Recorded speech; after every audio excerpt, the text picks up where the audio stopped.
statement untuk sebuah tim yang nggak punya liga, Oke, benar tapi ya. bisa sampai ke final dengan penampilan yang cukup meyakinkan. Mungkin kita bisa mencontek dari timnas putranya dengan melakukan proses pemain-pemain diaspora gitu, karena kan ini juga udah dilakukan sama Erick Thohir. Jadi penasaran, mungkin jadinya ada dua sisi nih dengan keberhasilan dari timnas putri sejauh ini. Apakah memang keberhasilan ini tanpa adanya liga ternyata bisa juga kok berhasil, perjalanannya gemilang juga kok. Sebuah timnas itu harus berangkat dari liga yang baik. Memang itu yang ideal. Mumpung momentumnya lagi ada, liganya juga harus dikejar, karena menurut saya untuk indikator kesuksesan sepak bola suatu negara itu juga harus ada liganya. Jadi itu harus jadi perhatian khusus juga sih menurut.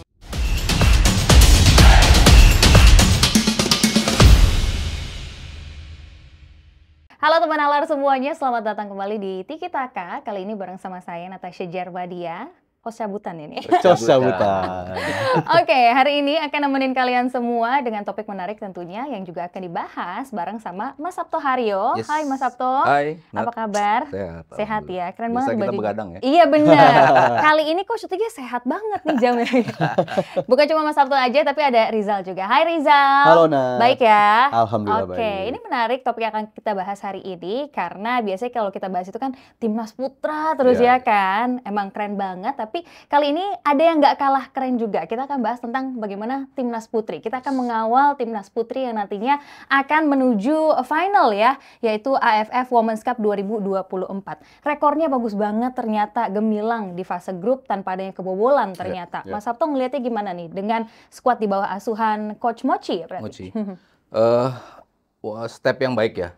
Kalau kita bicara mungkin sebelumnya, kalau ini kita lihat kok nggak ada Thailand, kok nggak ada Iya ya. Vietnam, kok nggak ada tim-tim yang biasa menjadi pelanggan di Piala AFF. Tapi kali ini memang dipisah.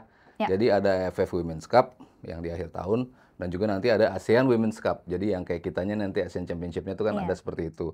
Jadi ini yang buat tim-tim yang tidak masuk di semifinal di AFF sebelumnya gitu. Oke. Yang 4 yang semifinal sebelumnya ada Filipina, ada Thailand, ada Vietnam, itu semuanya masuk Ya. ke situ. Sementara kita ada yang di pool bawahnya lah, bisa dibilang seperti itu. Cuman untuk masuk ke final di sebuah partai yang biasanya kita selalu ada di fase grup doang, rontok selalu di Iya. fase grup, tapi kali ini kita bisa sampai ke final. Tadi Nat bilang perjalanannya ya cukup meyakinkan ya. Kita nggak kebobolan, kita tampil 0-0 di pertandingan pertama lawan Kamboja, tim yang akan kita hadapi di final nanti.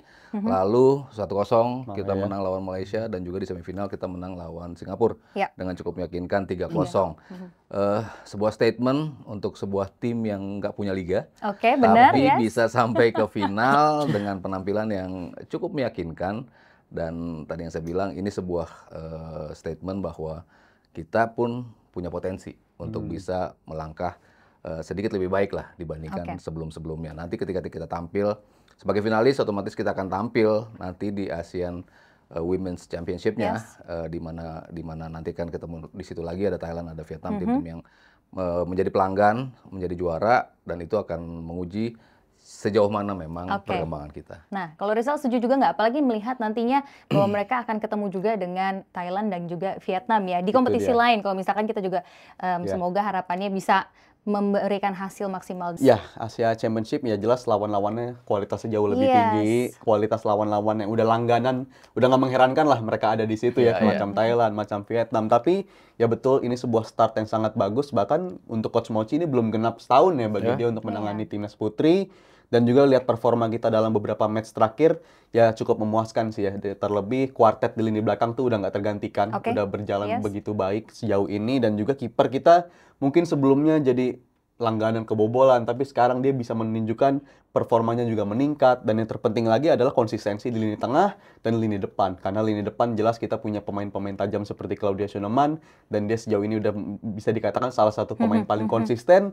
Jadi apabila skuad ini berlanjut di ASEAN Championship nanti, saya rasa kita akan tampil sama kuatnya, dan bukan tidak mungkin kita bisa menguji Thailand dan juga Vietnam, tim-tim yang udah langganan di sini juga tentunya. Oke, menarik karena tadi Rizal juga sempat ngebahas tentang salah satu pemain, Claudia Schoenemann. Ini sepertinya menjadi satu bisa dibilang mungkin satu pemain yang sangat diandalkan banget dengan torehan gol yang ada nih, Mas Sabto. Iya, Di usia 15 tahun. Iya, 15 Baru tahun 15 guys. tahun loh. Patut Gila ya. digarisbawahi, 15 Ini tahun bukan- top scorer ya. Bukan timnas U17 loh. Dengan timnas senior. Di Benar, timnas benar, senior dia baru berusia 15 tahun, di 14 tahun dia menembus timnas. Itu kan hal yang sangat fantastis ya. Iya, setuju. Terutama, dan memang dia earn apa yang dia dapatkan sekarang. Karena kalau mengikuti dia dari kecil, dia dari SSB itu mah tampilnya sama cowok-cowok tuh. Mainnya bareng cowok dan kelihatan menonjol di antara cowok-cowok gitu kan. Dan posturnya yang tinggi, ball handling yang Oke. bagus, Bahkan, kemampuan sorry, shoot. menonjol di antara Di cowok-cowok antara gitu ya, cowok-cowok. Mas Alto. Itu menarik Karena loh. posturnya kan dia kan cukup tinggi Iya, juga, betul. dan bola atas dia bagus, eksekusi tendangannya juga sempurna, bola-bola tendangan dari jauh tuh sering Oke. banget loh Iya. dilakukan oleh Claudia. Bahkan debut gol pertamanya dulu kan dia dari Nembak luar ya, kotak penalti ya. Itu suatu bukti bahwa ini pemain punya potensi yang sangat Oke. besar. Di usia 15 menjadi top scorer Yes. untuk timnas putri dengan 6 gol yang sudah dia catatkan secara konsisten di 2024 ya. Dia Iya. selalu cetak gol terus. Artinya ini pemain memang punya potensi yang sangat-sangat besar, dan wajar kalau dia menjadi andalan kita gitu dalam upaya mencetak gol, walaupun positioning dia memang di lini depan yang begitu fluid ya. Iya, Kadang-kadang dia masuk dinamis. dari kiri, Iya. kadang-kadang dia masuk dari kanan, dan dia juga menjadi pemain yang bisa menusuk dari tengah. Tapi dimanapun dia bergerak, itu selalu menyudutkan bek-bek lawan, dan dia punya decision making yang cukup bagus dalam menembak bola. Dia ada peluang sekecil apapun, dia coba tembak, dan ternyata berhasil untuk menjadi gol. Ini jadi salah satu pemain yang pastinya nanti ya, kalau kita udah step up Yes. ke level yang lebih tinggi, pemain yang tentunya pasti kita andalkan terus. Ya, berbicara prospek ya memang sangat mengejutkan dan sangat menggembirakan bagi Oke. kita ya. Iya, iya, Di benar. timnas putri kita punya pemain berusia 15 tahun dan Yes. kita ngomongin prospek 10 tahun, 15 Iya, tahun ke jangka depan. panjang ya, Jangka Gal. panjang ini pemain semoga masih tersedia, dan kalau emang lihat performa dia dalam beberapa bulan terakhir, Oke. let's say 1 tahun terakhir, memang begitu luar biasa. Bahkan menurut saya Mas, ketimbang dia debut sampai sekarang, performanya juga meningkat gitu. Iya, iya. Claudia Suneman ini, dan juga ngelihat performanya kayak gini, udah menjadi top skor sepanjang masa timnas putri dengan torehan Wow, 6 gol. yes. Mungkin kita di Tiki Taka episode 1 tahun 2 tahun ke depan bakal ngomongin berapa jumlah gol dia nantinya tuh dalam Oke. beberapa tahun yang akan datang. Apalagi ditambah turnamen-turnamen juga makin banyak bagi timnas putri kita berkat ya tadi itu ya, kita Yeah. mendapatkan hal itu. Kita juga akan bertanding di ASEAN Championship, dan semoga aja dia terbebas dari cedera, dan saya sih yakin dia pundi-pundi golnya ini nggak akan Yeah. selesai di 6 aja, bakal nambah 2 digit, dan menurut saya itu sebuah kemungkinan yang sangat besar bagi Claudia Suneman. Oke, kemungkinan yang sangat besar untuk bisa menambah gol-golnya Betul. lagi nanti. Saya jadi penasaran, mungkin jadinya ada dua sisi nih dengan keberhasilan dari timnas putri sejauh ini. Apakah memang keberhasilan ini tanpa adanya liga ternyata bisa juga kok berhasil, perjalanannya gemilang juga kok? Iya. Atau di sisi lain, ini perjalanannya sudah sangat baik, kenapa nggak disediakan aja juga liganya? Mas Sabto yang mana nih menurut Anda? Sebetulnya kalau kita bicara ideal ya, memang sebuah timnas itu harus berangkat dari liga yang baik. Memang itu yang ideal. Oke. Cuman kan selalu kita bukan dibenturkan ya. Maksudnya kita mendapati beberapa fakta bahwa nggak melulu tim yang punya liga bagus itu bisa punya timnas yang bagus. Jadi kan misalnya dia nggak punya liga bagus pun banyak kok timnasnya bagus gitu. Iya. Dan kalau kita bicara negara Afrika, liganya juga berantakan semua gitu kan. Tapi mereka bagus-bagus saja Oke. ketika tampil. Memang banyak yang sudah merumput di liga-liga yang tersebar di Eropa, di Asia. Itu mungkin hal yang berbeda karena kita belum bisa mengimpor atau mengekspor pemain-pemain kita untuk tampil di liga-liga luar. Ada beberapa yang ya sempat dipanggil di AS Roma ya, sempat buat latihan, ada yang sempat dipanggil juga di Liga Thailand untuk latihan untuk bermain juga. Artinya beberapa personel sudah ada yang tampil di luar. Cuman idealnya memang kita harus punya liga, karena kan untuk bisa mengasah keterampilan, untuk bisa menjaga kondisi fisik, match fitness dan juga kestabilan dalam bermain dan selalu bisa diuji adalah ketika punya liga yang sustain, liga yang jelas. Itu pun di putra kan sebetulnya kalau kita bicara level bawahnya kan juga belum berjalan secara optimal ya, harus kita akui. Liga di youth kita belum ada. Tapi kalau kita hanya berbicara putranya saja, putrinya kok sayang. Padahal kita punya potensi kan untuk melakukan itu. Dan pool pemain putri kita memang belum sebanyak itu. Jadi memang ketika liganya sudah mulai dibentuk, nanti sudah kelihatan dari mana ada turnamen yang dilakukan juga untuk bisa menarik ya pemain-pemain putri dari level berapapun mereka nanti ada, itu untuk diadakan sebuah turnamen dulu, lalu nanti begitu sudah ada banyak nih pemainnya, baru kita bisa buat liga yang sustain. Sebelumnya kita sempat ada juga sih 3 tahun lalu kalau nggak sebelum pandemi, kita ada Liga Putri juga, cuman hanya beranggotakan 8 tim kalau nggak salah dari tim-tim yang ada di Liga 1 putranya. Tapi putrinya juga ada seperti Persija, Arema, Persib, itu kan putrinya juga ada. Cuman kan baru berjalan 1 musim, tapi habis itu sudah selesai gitu. Nah, sayang sekali kalau tidak ada wadah untuk para pemain putri ini untuk bisa mengasah skill mereka supaya bisa konsisten ketika mereka tampil di sebuah kejuaraan. Ya, semoga harapannya dengan performa timnas putri yang sekarang lagi membaik ini diikuti juga dengan liganya dijalankan gitu. Karena liga itu sepenting apa sih? Menurut saya penting untuk mengasah segi kompetitif juga ya. Karena kan kita nggak mungkin timnas bagus tapi ketemunya tuh pertandingannya berapa bulan sekali hanya untuk turnamen-turnamen aja. Nggak bisa diuji. Nggak bisa diuji gitu. Karena ujian dari kompetitif itu lahirnya dari kasta kompetisi gitu, dari liga. Tapi kalau kita ngomongin soal timnas spesialis buat turnamen-turnamen doang, bukan nggak mungkin hasilnya nggak begini terus gitu. Kalau kita diuji lawan tim-tim yang jauh lebih berat, bisa jadi kita kalahnya kayak waktu itu lagi. Kalah dengan skor yang mencolok, kalah dengan skor yang cukup besar juga kita kalahnya ya. Karena itu kita ya mainnya ketika di level turnamen aja gitu. Kita nggak ada level liganya yang bisa menseriuskan, meregulerkan mereka untuk main. Jadi saya rasa momentum ini harus dijaga juga gitu. Karena di level timnas putra pun juga sempat beberapa kali dibicarakan gitu kan. Ini liganya nggak ada, tapi kita kalau ngomongin kelompok umur, U17 tembus juga ke ASEAN Games, U20 juga tembus juga. Tapi tetap mumpung momentumnya lagi ada, liganya juga harus dikejar. Karena menurut saya untuk indikator kesuksesan sepak bola suatu negara, itu juga harus ada liganya. Jadi itu harus jadi perhatian khusus juga sih menurut saya. Oke, jadi intinya mungkin cukup setuju dengan harus ada nih liganya untuk putri juga ya, untuk mengasah juga bagaimana dari sisi kompetitifnya juga. Dan kalau misalkan melihat sebetulnya dari Pak Ete alias Pak Erick Thohir juga sebenarnya memiliki target untuk nantinya akan mengadakan yang namanya Liga 1 Putri. Tapi beliau punya statement, ini mungkin saya akan bacain juga sekalian ya. Dia sempat bilang bahwa kami di Exco punya komitmen untuk melahirkan Liga 1 Putri. Tapi talent pool-nya belum cukup. Seperti yang tadi Mas Sabto juga sempat mention tuh sebelumnya. Kalau melahirkan liga tetapi berhenti di tengah jalan karena kekurangan pemain atau kualitas buruk, itu kan mempermalukan kita sebagai bangsa. Itu adalah statement yang sempat dibicarakan oleh Pak Ete. Karena memang ternyata masalah salah satu utamanya adalah talent pool yang masih sedikit nih Mas Sabto. Iya, memang bisa dibilang harus belusukan juga ya. Nyari spotting untuk nyari para pemain yang akan masuk ke liganya masing-masing gitu. Kalau sebuah tim mewajibkan, kalau kita bicara putra kan sekarang diwajibkan kan sebuah klub yang ada di Liga 1 itu punya juga pemain-pemain yang ada di youth levelnya. Ada di EPA-nya, berarti kan U20 yang tadinya cuma 14 sama 16, tapi sekarang ada U20-nya, ada U18-nya, ada U14-nya. Jadi kan cukup banyak fasilitas yang bisa diberikan untuk putra. Kalau kita bicara youth development gitu. Tapi untuk putri kan sama sekali belum ada. Makanya dengan nanti proyeksi ke depan mau ada liga kan harus tahu dulu nih pemainnya tuh ada di mana, gimana cara menyaring para pemainnya. Betul, harus membuat turnamen-turnamen dulu ya untuk mancing animo dulu. Oh ternyata kita punya loh talent pool misalnya di Jawa Timur. Nanti oh kita punya loh talent pool di wilayah Papua misalnya. Talent pool lagi di macam-macam pulau yang ada di kita. Di situ ada turnamen dihadirkan untuk bisa memancing animo dari tim-tim atau personel-personel putri ini untuk kita tahu oh ternyata mereka ada. Begitu sudah ada baru kita lihat oh ini mereka akan diproyeksikan tampil di liga. Jadi masing-masing klub yang tadi saya bilang dari Liga 1 dari Liga 2 akhirnya harus punya tim juga yang putri sehingga mereka bisa mewadahi talent pool yang ada di wilayahnya mereka masing-masing. Ya, memang berbicara talent pool ini selalu tricky ya, bukan hanya untuk timnas putri aja. Timnas putra pun juga begitu kan. Tapi timnas putra aja yang kompetisinya lebih banyak,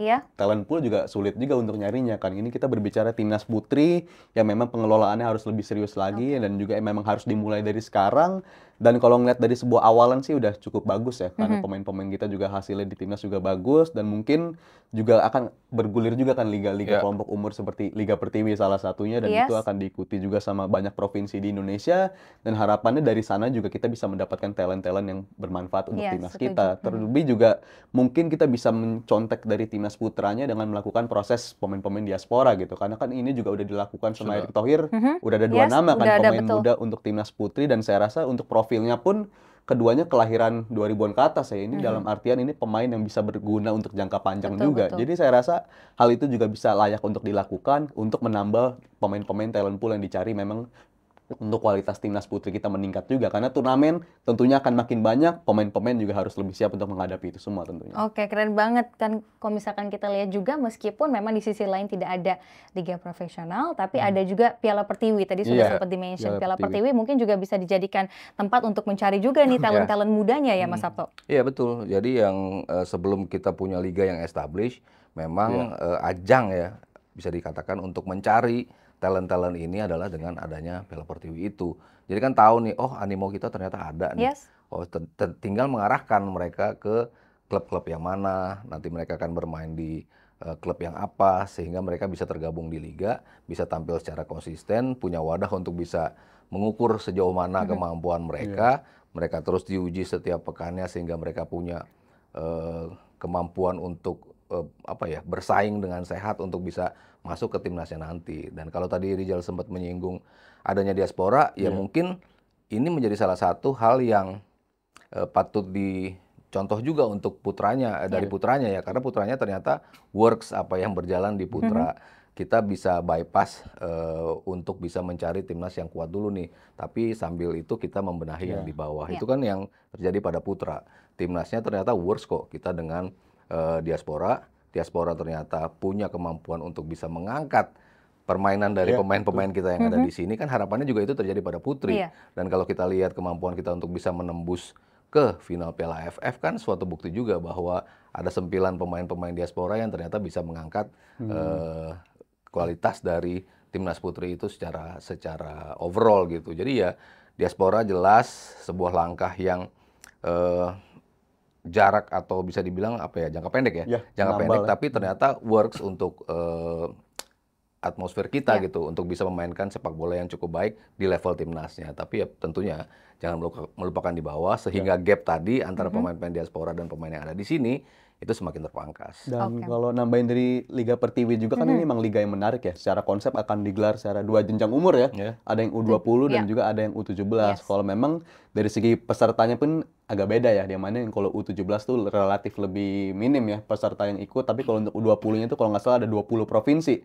Dalam artian kita punya kesempatan untuk melakukan seleksi kepada 20 provinsi tersebut untuk mencari talent pool. Karena menurut saya 20 provinsi itu seharusnya bisa dapat banyak banget gitu pemain-pemain. Dan itu bisa jadi metode untuk menyeleksi para pemain tersebut siapa yang layak untuk tembus ke timnas, dan saya rasa ini just a start bagi timnas putri kita sih sebetulnya. Oke, itu dia, dan sepertinya kita semua setuju bahwa liga ini menjadi salah satu faktor yang sangat penting ya gitu wajib bahkan kalau kata Mas Sabto wajib hukumnya. Oke, tapi berarti artinya final untuk timnas putri sudah di depan mata, sudah sedikit lagi nanti di final akan menghadapi Kamboja. Kamboja ini rekornya mirip banget ternyata sama timnas putri kita.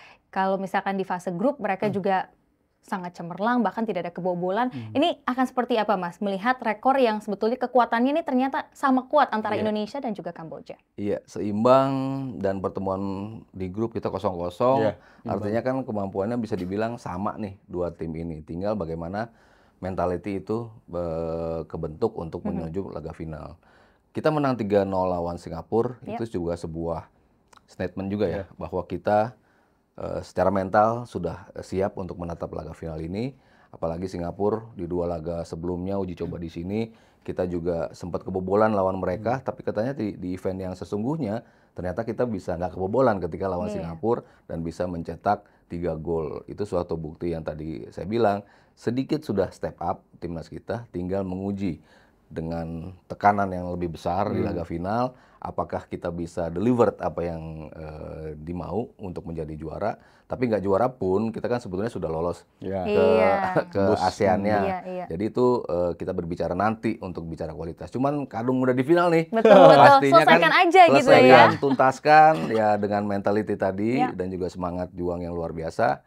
harusnya sih kita bisa menang ya. Amin. Amin. Sapu bersih di final gitu kan Iya ya. dong. Jadinya kan wah gitu. Harapannya sih bukan cuma menang sih bonus ya, juara sih Yes, bonus, yes, tapi betul. harapannya bisa ngelanjutin tren positif dari area belakang Setuju, dengan Sal, tidak ya. kebobolan lagi, walaupun lawannya juga rentetan hasil di lini belakangnya juga Bagus juga. bagus-bagus Iya. juga ya. Tapi saya rasa apa yang perlu kita lakuin di final adalah jangan ubah gaya main seperti yang udah kita Oke. lakuin, karena ini gaya main tersebut udah terbukti bisa nganterin kita ke final. Dan saya rasa kalau kita tetap ngelanjutin performa kayak begitu, bukan nggak mungkin kali ini mungkin ini kebobolan lawannya kali ini ketika lawan kita. Nah, Claudia nambah lagi lah kali Claudia ini nambah lah. lagi karena kita juga masih penasaran nih kan melihat aksi dari Claudia nanti di final Yes. seperti apa. Oke, berarti itu aja pembahasan kita tentang Timnas Putri. Pokoknya sudah di depan mata nih final dari Timnas Putri Indonesia di final AFF Women's Cup 2024 yang nantinya akan menghadapi Kamboja. Jangan lupa saksikan nih nanti malam 19.30 waktu Indonesia bagian barat. Kita berikan semangat dan doa terbaik. Pokoknya semoga bisa meraih hasil maksimal dan juga menang di final. Dapat gelar juara, amin. Ya udah kalau gitu segitu dulu teman-teman semuanya. Terima kasih udah menyaksikan Tiki Taka hari ini. Sampai jumpa di next episode. Natasha Jarbadia, Mas Sabto dan juga Rizal pamit. See you next time. Bye.